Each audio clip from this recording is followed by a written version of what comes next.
You must be really proud, and the players over the last 2 games, and particularly today as well, being down to 10 men for a half.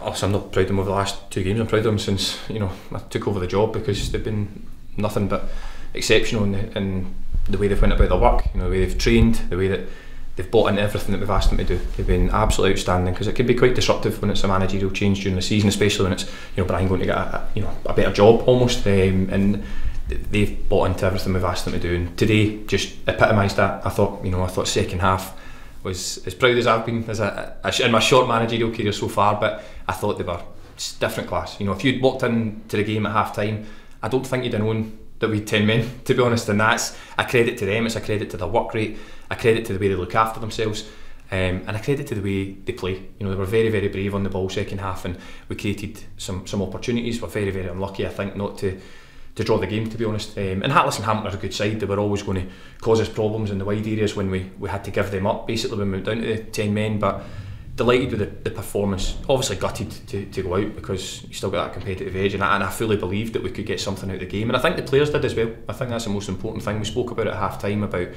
that belief, and I think they showed that second half.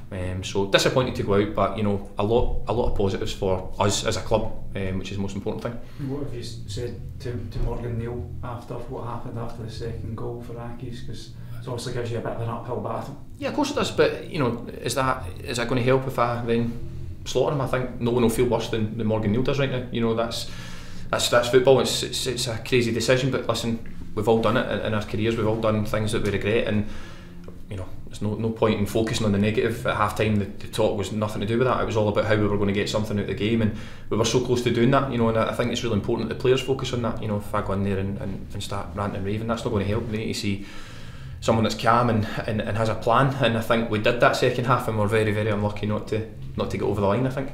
One time you'll concentrate on the positives, but that ball rolling along the line after hitting the side of the post, it's a pretty harrowing moment. It was, and I think most of us thought it was in, because we were obviously on this side. I think you probably saw it from the stand and thought it was in as well. It's very, very unfortunate. It's a great strike by Taylor, and it just wasn't to be. Wasn't to be our day. But I think the most important thing is there was lots of positives for me to take from that, from the group of players, and I thanked them in there for all their efforts, and I thoroughly mean that. And it's about now putting in place the building blocks for next season to have a right good go again next year, and continue the form that we've shown since I've got the job.